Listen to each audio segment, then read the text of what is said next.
How's it going, everybody? It is Illuminostic, and every year on Christmas, it's become a sort of tradition that I stream about the problematic aspects of Christianity. And I don't do it to be shocking. I don't do it to be a troll. I'm not trying to hurt anyone's feelings.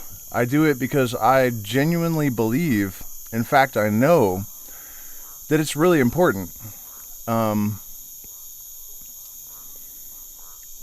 I will establish that beyond a shadow of a doubt. The numbers are certainly in our favor when it comes to deaths and torture and genocide.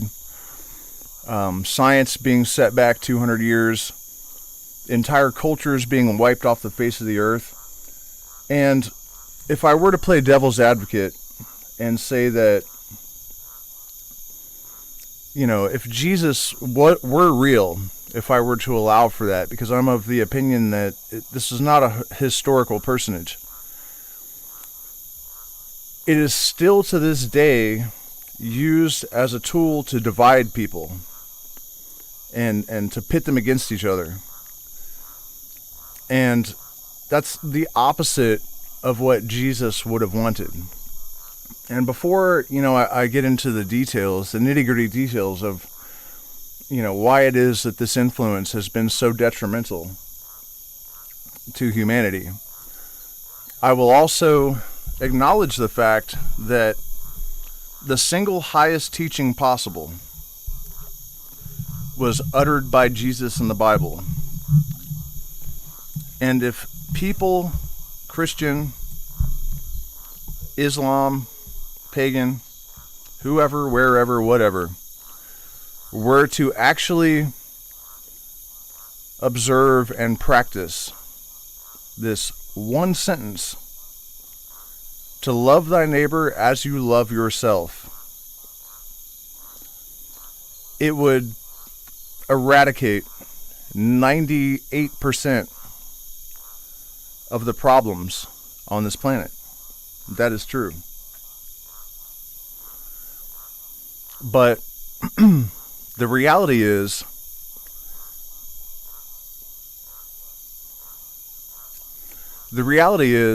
that more people have died in the name of Jesus Christ. Not to mention all of the, torture and burning witches alive, suspected witches and all that stuff. But just from the conquistadors and the Crusades, more people have died in the name of Jesus Christ than all of the dictators in human history combined. And also, more people have died than all of the... sorry, I have to close a window so we don't have to deal with that beeping. All of the natural disasters in human history combined. And I apologize if there's some lag. I have a message here saying that we don't have enough video to maintain smooth streaming, but I'm going to keep going. By the way, we're doing a secret stream after this stream for patrons only. If you're not a patron, please join the Patreon. Any of my patrons will tell you it's well worth it. We're going through the 28th degree of the Scottish Rite of Freemasonry using Albert Pike's formerly secret Morals and Dogma as our guide. And it's absolutely amazing stuff. But my personal, investment, or, my motivation, to a large degree is personal. Because I grew up in the Deep South, where people are mostly Christian. And their persecution, abuse, the alienation that I lived through because I wasn't Christian was horrific. And the effects of that I still live with them to this day. And, they estimate that science was set back at least 200 years because of the Christian church jailing Galileo, executing visionaries, scientists, prophets of other religions and beliefs. It has been extraordinarily detrimental to the overall evolution and trajectory of the evolution of the human race. And it continues to this day. And, in the current moment, it's being leveraged to divide the left and the right. Because, we have, like, homosexuality, for example, that's apparently forbidden in the Bible. And so, because we have this movement in the LGBTQI X9437DL632XI movement, just, trying to be inclusive enough. To sort of declassify gender, that I believe the propaganda machine, the elites, have, pushed it to the extent that children are being allowed to physically alter their gender. This is sort of pushing that religious button in people who are Christian. It's reinforcing in their minds that homosexuals are evil and they're out to destroy, Christian values and humanity in general. So the ideas and the beliefs that have been inculcated into people due to religion, and it's not just Christianity. I focused this live stream on Christianity because it's a Christian holiday. But obviously Islam is at least as big of a problem. Honestly, much, much more of a problem. And I'm a little bit pressed for time because I have a secret stream and I meant to come back at, 6 o'clock and jump on here to do this. So I have to kind of condense everything. But the fundamental mechanism that is ingrained in the psychology of people that grow up in a Christian culture that is so problematic is this necessity to perform psychological gymnastics, to believe things that are obviously false in order to maintain a feeling of safety, security, faith that there's a loving God. The greatest fear, I think, that most humans have is the fear of the unknown. And so religion is like a nice, warm, comforting blanket. It allows people to not have to contemplate the absolute, to not have to confront eternity, to not have to face infinity. But when you create a psychological disposition in people that allows for those psychological gymnastics, it becomes possible to use the same mechanisms that these people have subconsciously developed in order to maintain their faith in every other arena of life.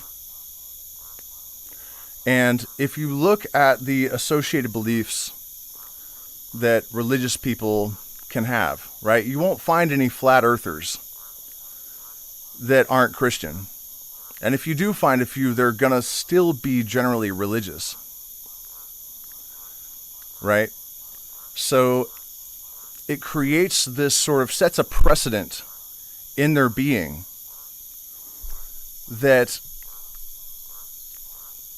developing these abilities to deny obvious reality, to create basically what are psychological aberrations like selective perception, to hold views that require cognitive bias and cognitive dissonance, that creates fertile soil for the seeds of propaganda, for techniques of propaganda to be more efficacious.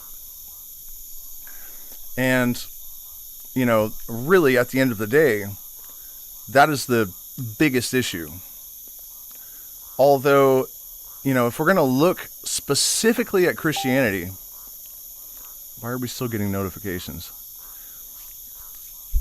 There is something ingrained in the structure of it that is one of the most toxic and damaging belief systems of all. And that is this idea that it is just, it is fair, but further, it is actually,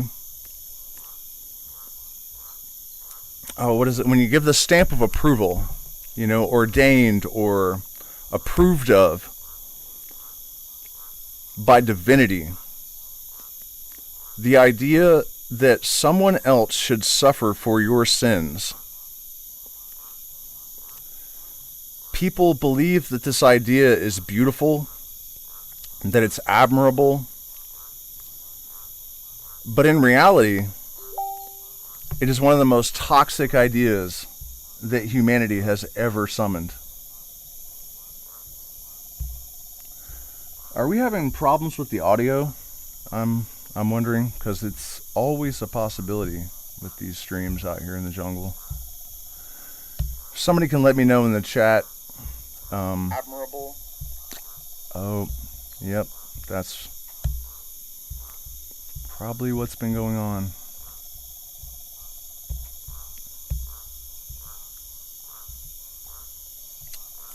All right, well, if we were having issues, that probably should have fixed it.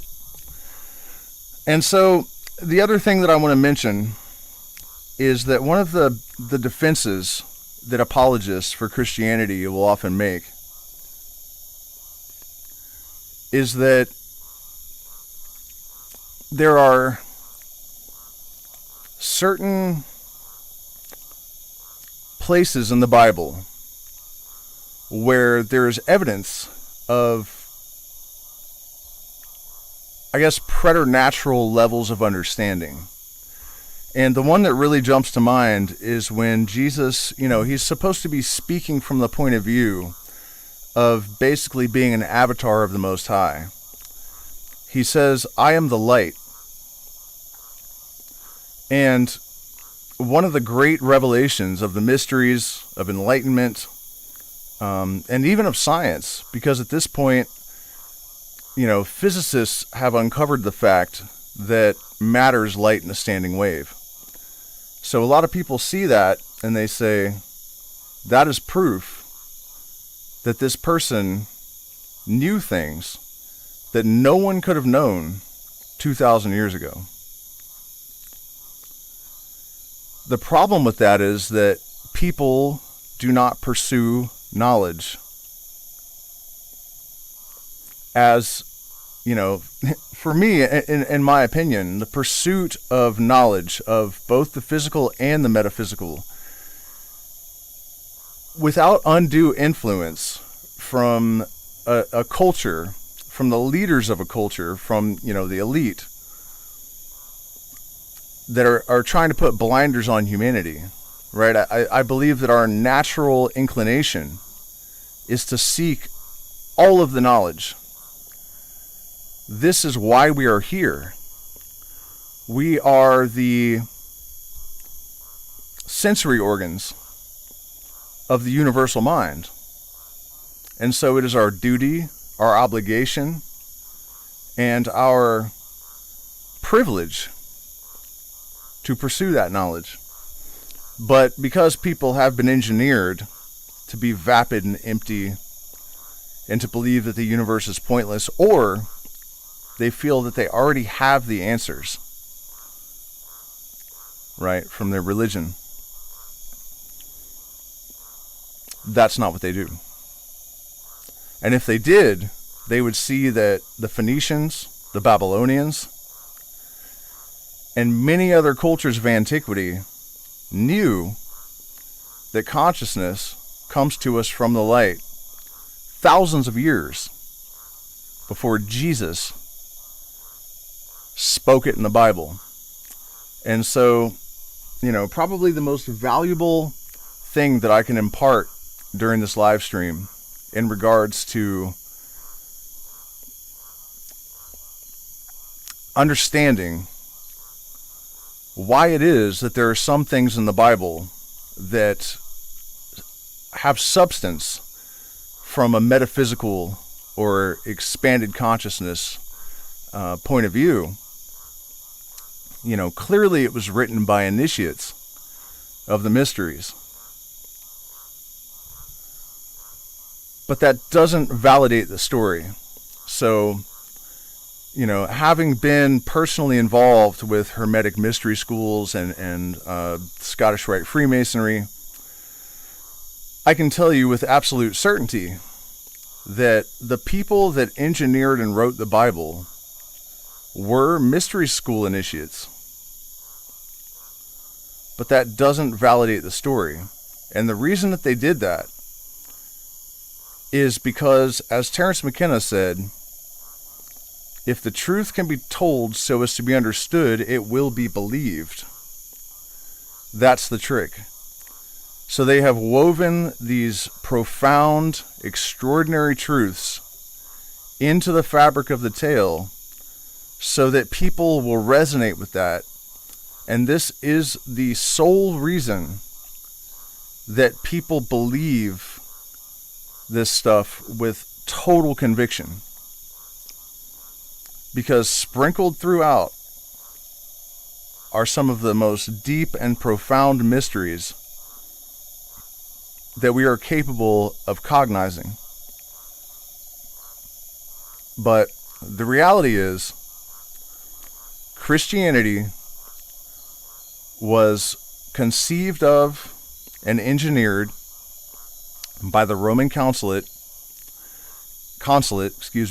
in order to dissuade the Palestinians, the Palestinian tribes at the time, for example, who were expecting this warrior messiah that they were emulating, to convince them to be pacifists, to submit,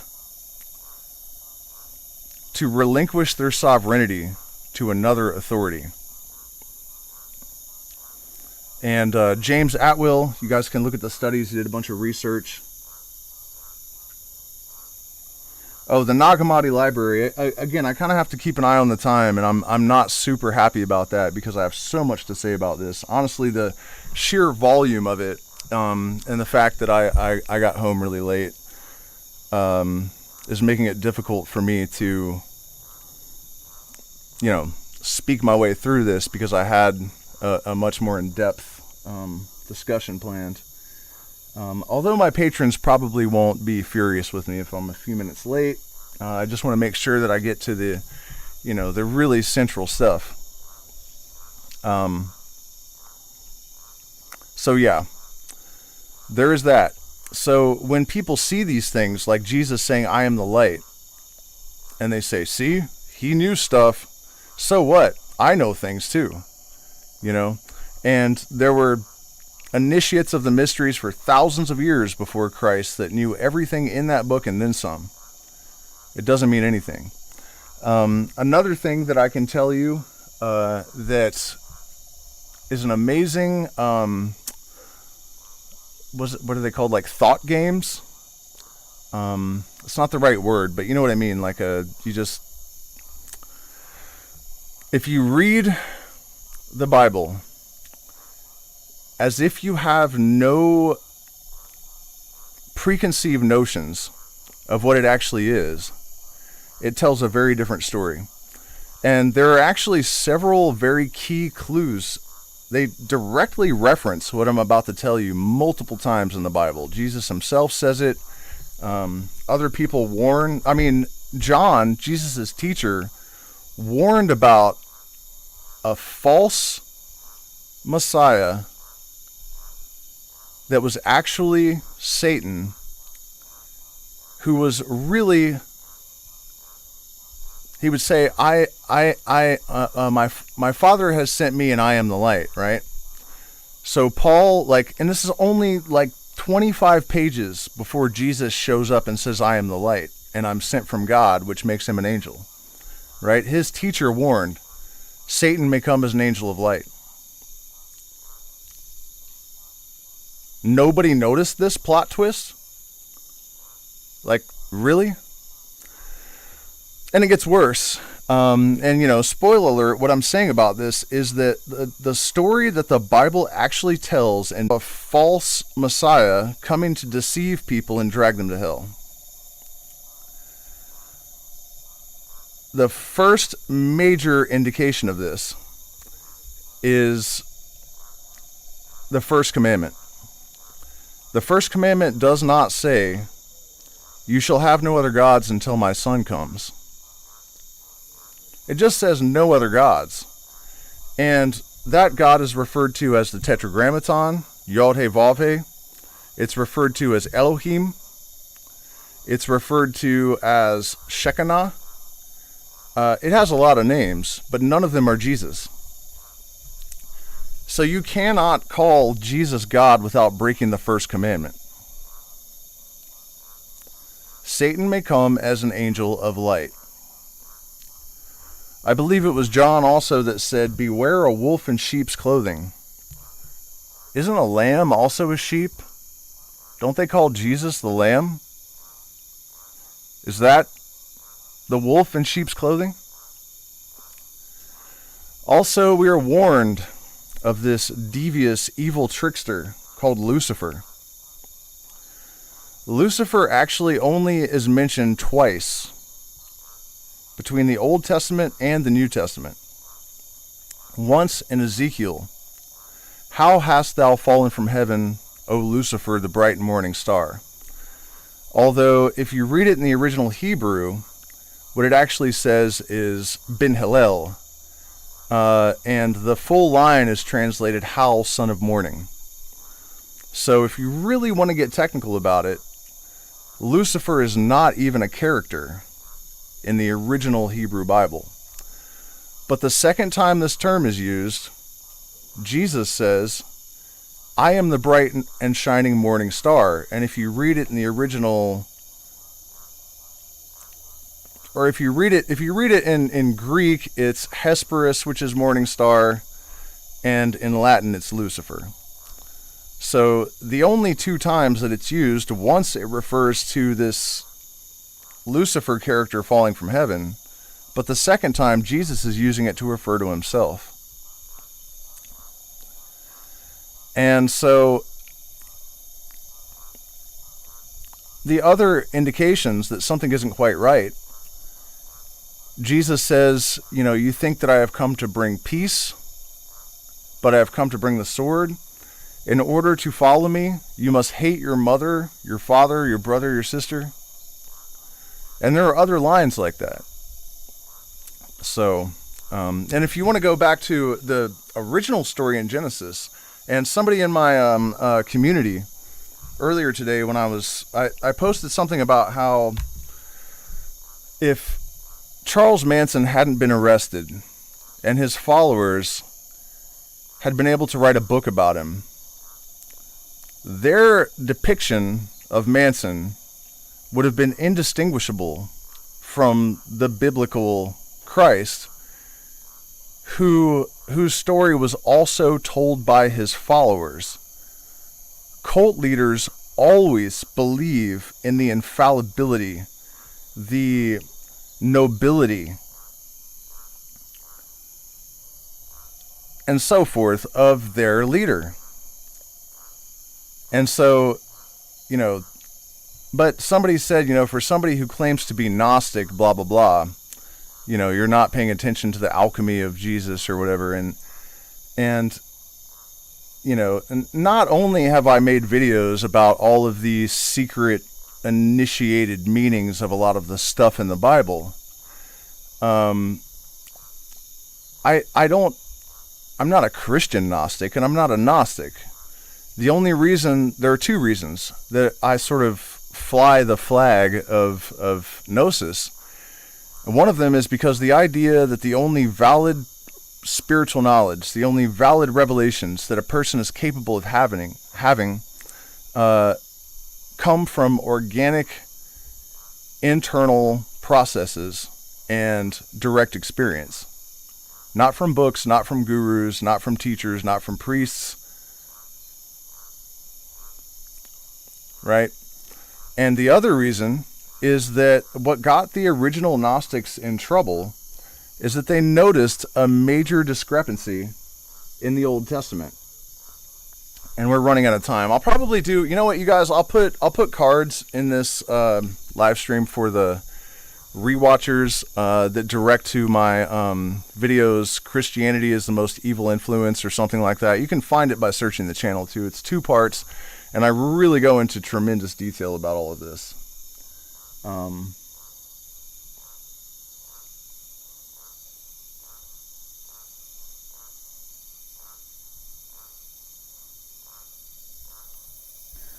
Just checking the chat. But the story of Genesis, they notice that not only does it not actually equate the serpent with Lucifer, the devil, or any of that in the original text, nor is the God that is walking around in the Garden of Eden even referred to as he. It is usually Elohim, which is both masculine and feminine and plural. So, that's a pretty significant and insane deviation in and of itself.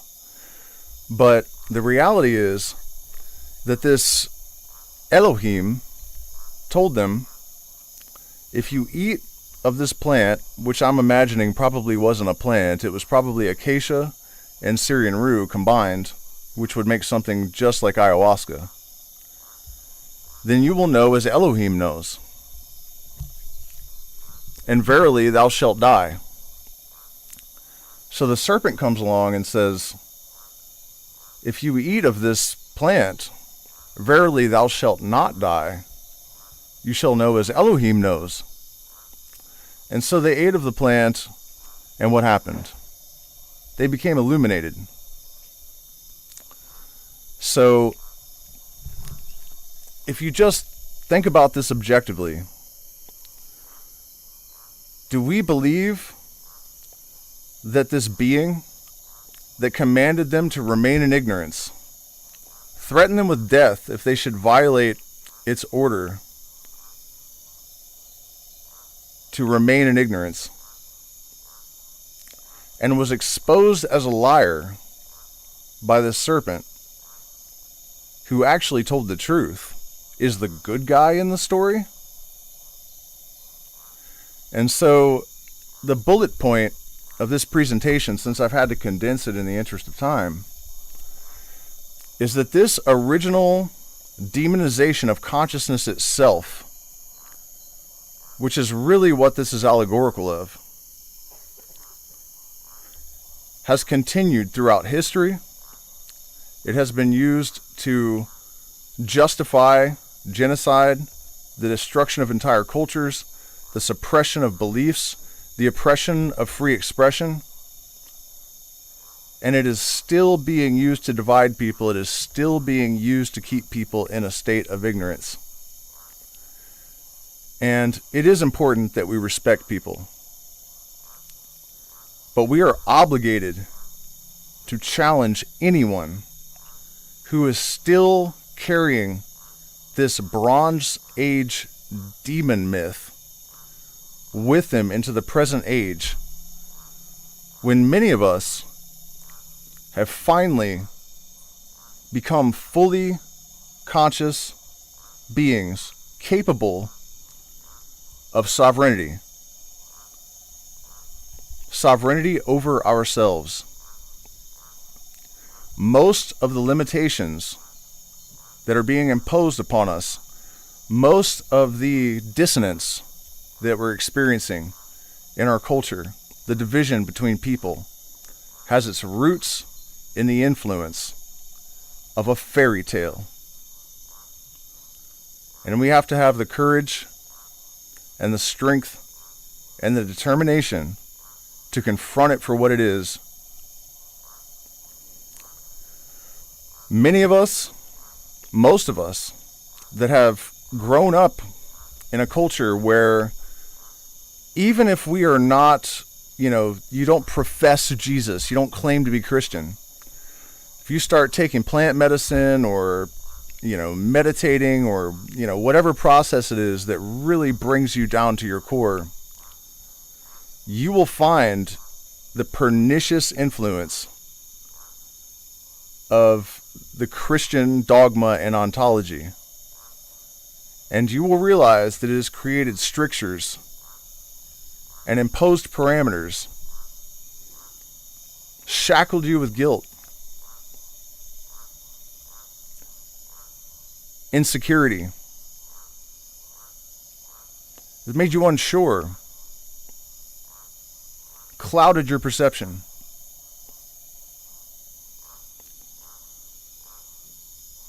We must free ourselves from this influence, and we must free as many others as we possibly can.